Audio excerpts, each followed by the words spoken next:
Cuba est une destination qui est très mal connue, certainement connue pour ses plages, très peu connue pour son histoire, pour la chaleur de son peuple et pour ses paysages magnifiques. 99% des voyageurs canadiens découvrent les côtes cubaines. Seulement 1% des Canadiens, malheureusement, découvrent le centre de Cuba.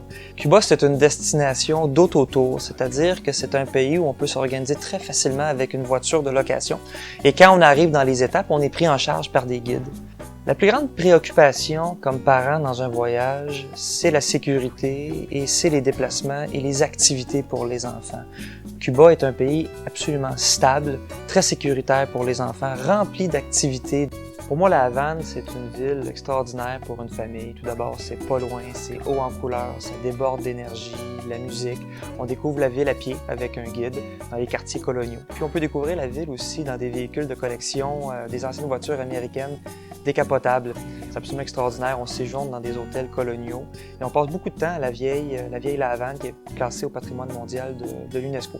Après notre découverte de la très belle ville de la Havane, notre périple nous a amené vers Las Terrazas, qui a été nommé par l'UNESCO réserve de la biosphère. Et arrivé près de Las Terrazas, à notre destination, avec les communautés, on a pu faire une randonnée dans une forêt luxuriante.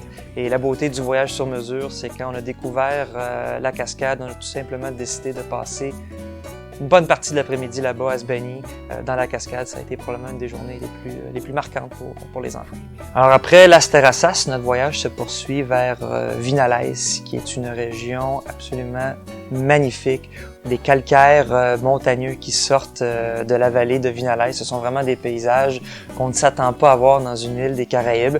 On a découvert cette région-là d'une part à pied avec notre guide, au travers des champs de tabac, des populations. On a dîné chez l'habitant et les enfants nous parlent encore que c'est le meilleur repas qu'ils ont mangé à vie.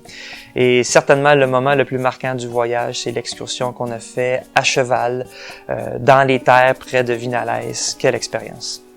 Avec Unictour, on est capable de combiner les forces d'un resort et les forces d'un voyage sur mesure. Dans un voyage de famille à Cuba, on fait les deux, c'est-à-dire qu'on découvre l'île avec notre véhicule de location, avec des guides à destination, mais on finit le voyage dans un resort tout compris, après avoir voyagé, après avoir randonné. C'est très agréable de passer 2-3 nuits avec les enfants dans un resort, donc on arrive à avoir des nuits dans un séjour tout compris pour bien boucler le voyage.